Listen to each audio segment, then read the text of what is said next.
buenos días, chicos. El día de hoy les doy la bienvenida a todos ustedes a la clase de habilidad verbal.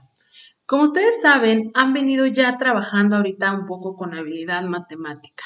Y hoy, el día de hoy, comenzamos con habilidad verbal.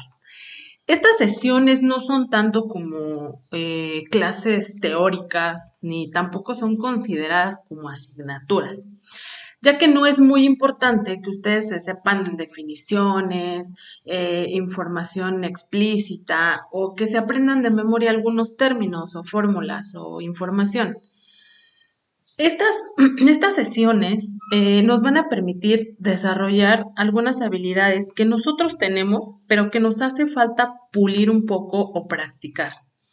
Habilidades como la abstracción, el razonamiento, la observación, la comprensión, la memorización. Es muy importante que nosotros sepamos algunas técnicas y las sepamos desarrollar, ya que en nuestro examen de Comipems van a venir muchos ejercicios.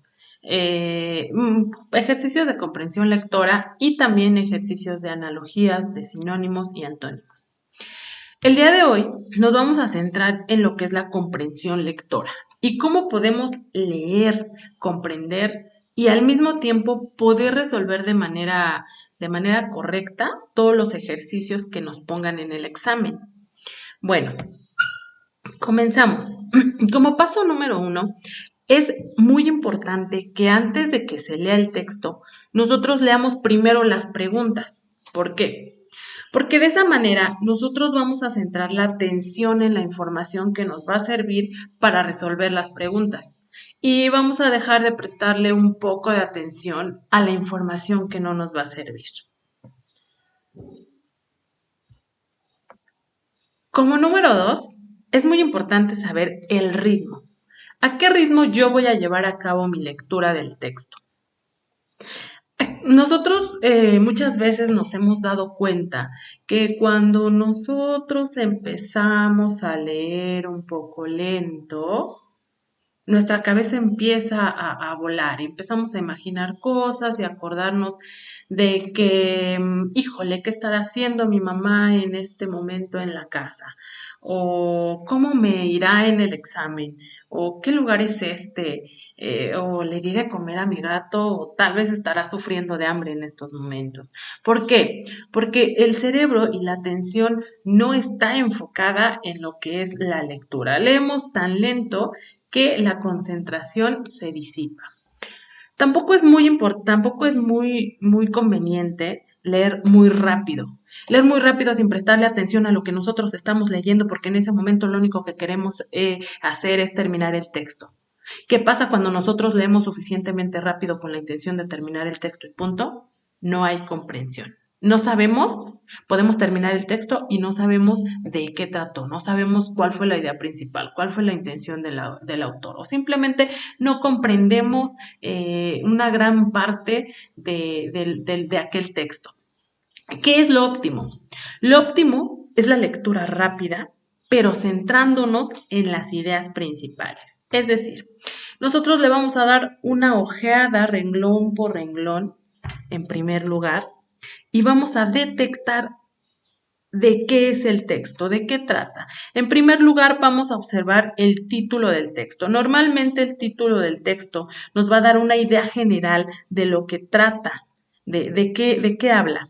En segundo lugar, vamos a ir detectando palabras claves para saber cuál es la intención de aquel texto. Y en tercer lugar, vamos a darle una lectura rápida al texto, pero centrándonos únicamente en las ideas principales. Es decir, el ritmo no es demasiado lento, pero tampoco nos van correteando. Como paso número 3, es muy importante identificar la idea principal de nuestro texto. ¿Cómo podemos saber cuál es la idea principal? Bueno, nos podemos hacer dos preguntas aquí. En primer lugar, ¿de qué me habla el texto? Es decir, la información literal que el autor está plasmando en cada una de sus palabras. Y número 2, ¿cuál es la intención del autor? Esta parte es muy importante, ya que la intención del autor no nos las van a escribir de forma literal. Normalmente va a ser información implícita. Nosotros vamos a verificar o analizar qué tipo de texto es. Por ejemplo, si yo estoy leyendo algo sobre las vacunas y me dan información muy concreta y objetiva, quiere decir que es un texto expositivo. Y los textos expositivos tienen la función o la finalidad únicamente de presentarnos información objetiva. Pero si de repente nos damos cuenta que el autor nos está tratando de persuadir o de convencer de alguna postura y nos da argumentos, bueno, entonces ya es un texto argumentativo. La intención del autor es convencernos de una posición o convencernos de alguna idea. Y si voy leyendo mi texto y me voy dando cuenta que hay personajes en aquel texto y me están contando una historia y qué sucedió primero, qué sucedió después y hay un narrador, quiere decir que tengo un texto narrativo. Bueno, ¿y por qué es importante saber qué tipo de texto es? Bueno, porque muchas veces en las preguntas nos dicen, bueno, nos preguntan, ¿cuál es la intención del autor en tal texto? Bueno, si es argumentativo, entonces elijo la opción que trate de, o que me diga que me está convenciendo de algún tema. Si es expositivo, entonces la intención va a ser simplemente eh, presentarnos una información, informarnos. Si es narrativo, bueno, pues tiene otros fines literarios.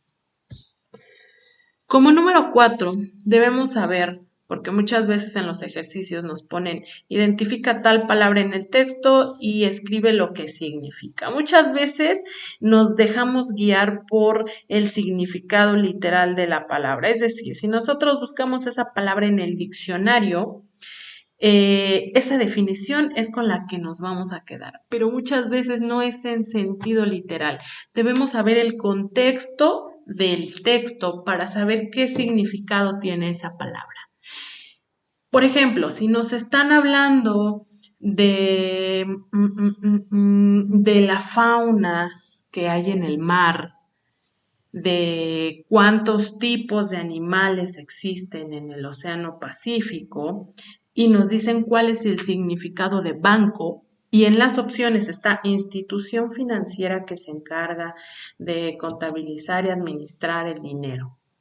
Sí, sabemos que banco tiene ese significado, pero en el contexto de un texto que nos habla acerca de la fauna marina, bueno, un banco va a tener entonces, perdón, la palabra banco va a tener el significado de conjunto de peces, ¿verdad? Entonces, ojo, ahí el significado de las palabras conocidas o no conocidas se puede inferir por el contexto y la intención del texto.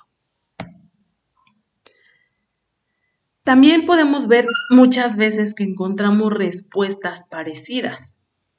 ¿Cuál es la idea central del texto que acabas de leer? El inciso A, el B y el C se parecen bastante. Bueno, pues vamos a seleccionar la opción, en primer lugar, que se centre en la idea principal. Ya que identificamos la idea principal del texto, vamos a identificar la respuesta que esté estrechamente relacionada con la idea principal. O bien, la que aparezca literalmente en el texto. Entonces nos regresamos al texto y vemos si esas opciones aparecen de manera literal. Si es que están, quiere decir que esa es la respuesta correcta. Bueno, a continuación vamos a hacer algunos ejercicios ahorita de lectura y les voy a hacer algunas preguntas. Ese va a ser el siguiente ejercicio.